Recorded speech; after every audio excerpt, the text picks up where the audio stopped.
I think you're lying. I'm not lying. Prove it. That's outrageous. Prove it. I can't see a reason to do this from where I'm sitting today other than a deliberate hope stroke attempt to reduce the number of people that can vote in the local elections or in any election moving forward. I've looked for the numbers. There was big talk not long ago about voter fraud in Tower Hamlets, but I've looked for the numbers on people getting into trouble for actually doing this, and I can only find one. And it's so hard to find one case that I couldn't actually find what the specific offence was. A lot of the rhetoric, which often had a slightly racist tinge to it, was about postal votes, and people were submitting postal votes en masse allegedly, and I think the wrongdoing had been identified. But this doesn't affect that. This isn't going to affect that. I haven't been able to find more than one example so far of somebody turning up to vote who shouldn't have done, that could have been somehow prevented from voting if they'd had voter ID. The evidence that I've got is that when Ireland took up, it was in 2002, I think. You're talking about another country again. What's the evidence here? Northern Ireland. What's the evidence here in Great Britain, where it's being introduced in England on May the 4th? What's the evidence? Northern Ireland is part of the UK, and they brought in. Yeah, we've already covered that. So where's the evidence of fraud? We have. I mentioned it 5 minutes ago, Terry. Where's the evidence of fraud in this country? Well, in the cases that have been mentioned, there are cases of fraud. I've seen people do it. You've lived in a shared house. You know those cards come through the door. Yeah. And unless someone's in that queue... Did you report the people that you saw doing it? No. Why not? Did you see it? I've never witnessed it. I don't think it happens. Why would anyone want to go and vote with a false name? What's the point?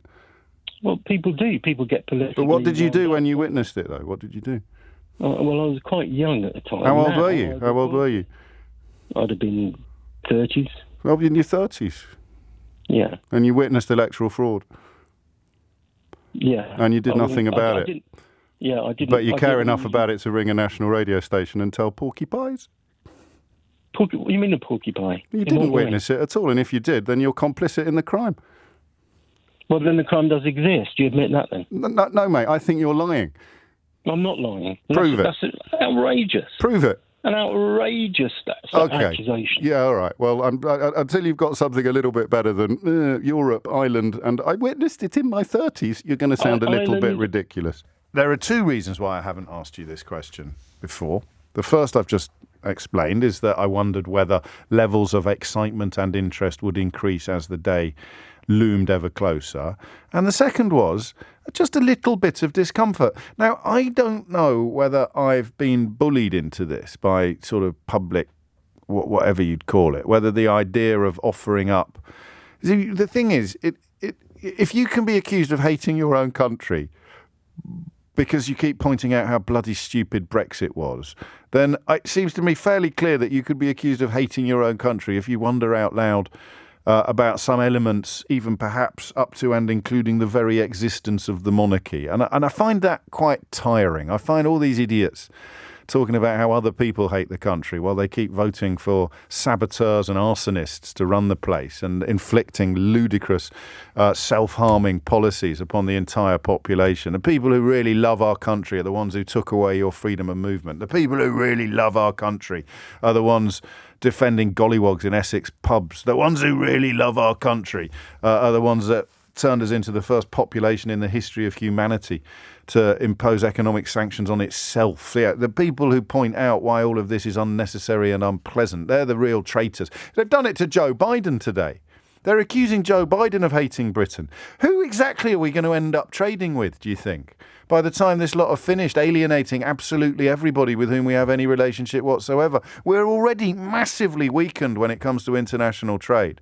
You're part of the biggest trading bloc on the planet and you're looking to sign some sort of deal with America. Who do you think is going to get treated better? The United Kingdom or the biggest single market on the planet? Exactly. But that's what happens when you trust Nigel Farage instead of Barack Obama on post-Brexit UK-US trading prospects. So they're doing it to Joe Biden now. Joe Biden says, I think the Brits could probably do a little bit more to get Stormont back up and running, i.e. the British government could exercise influence over its allies in the DUP, to whom they gave £1 billion about 10 minutes ago. Perhaps to get democracy back on its feet in Northern Ireland, the government in Westminster could do a little bit more. Because at the moment, for all the success and welcome of the so-called Windsor Framework, they've still not gone back to Stormont. That's not even controversial. That's not even an opinion. It's just counting. If the UK government, whoever it is, Conservative, Labour or raving loonies, if they can't bring a little bit of pressure to bear upon the DUP to get back into Stormont, then who can?